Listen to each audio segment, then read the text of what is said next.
Nah, sekarang kita bicara tentang bukti-bukti itu, karena orang menunggu itu, Mem. Bukti apa? Bukti-bukti yang dititipkan itu. Subhanallah, jangan juga bikin yang sama ya. Maksudnya aku mesti nge-push sekarang, I have to tell you what is the document. Bukan. Tentu saja tadi kan disebutkan aku tidak punya otoritas untuk itu kan.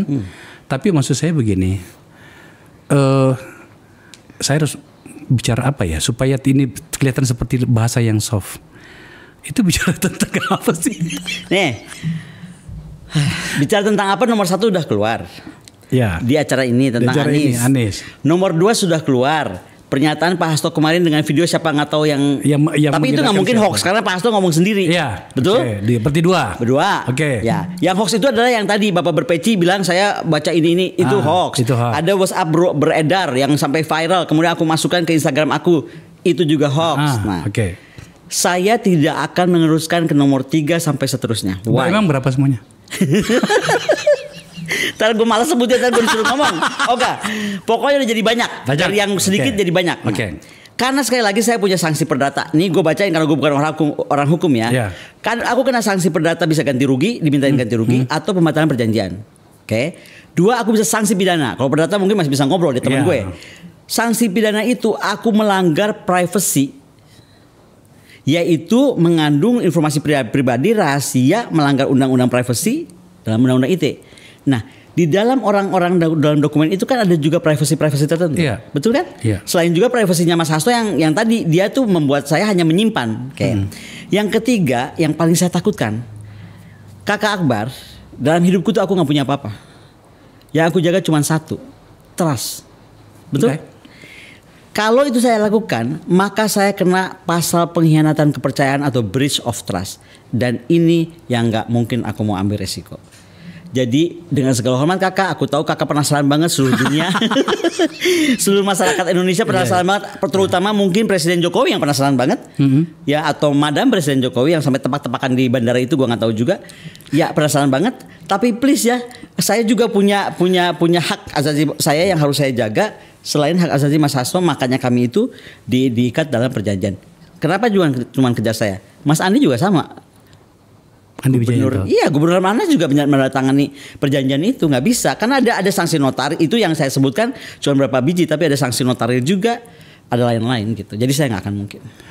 Ada pihak yang mencoba untuk menaikkan level tekanan ini kepadamu, entah tahu apa sampai atau tidak, bahwa seorang Koni Rahakundini Bakri tidak bisa berlindung di balik kerahasiaan antar dua pihak itu yang sifatnya perdata ketika isi dokumen itu menyangkut dengan negara. Ada yang mengatakan seperti ini itu. Ini menarik.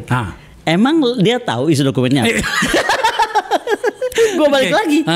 Klasifikasi, jangan ngajarin gue soal klasifikasi. Gue dosen tentang itu. Iya dong. Ya sekarang gue tanya, emang lu tahu ya dokumennya apa? Yang mana coba? Yang mana coba? Nah, udah gitu aja. Jangan sampai praduga. Ya jadi kalau gue bilang nih, ada sekelompok orang yang mau bikin jebakan Batman buat gue. Ya kan? Tapi aku harus memberitahu, ketika Anda berpikir Anda itu seorang kadal, seekor kadal, aku ini dinosaurus. Gimana sih? Gue bukan GR, tapi aku tahu banget aku sedang di-drag untuk kesana. Aku nggak mau. Sekali lagi karena tadi buat aku tuh trust paling penting.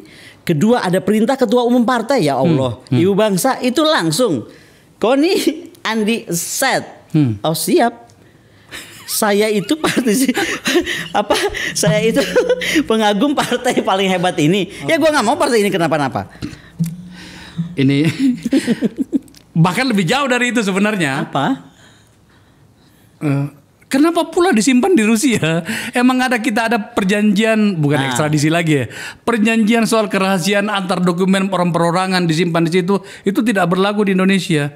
Macam-macam lah. Makanya saya waktu saya kontak dirimu itu saya bilang, aku mau bicara soal ini karena banyak yang meminta seperti itu. Saya merasa bertanggung jawab karena memulainya dari sini. Dari ruangan ini.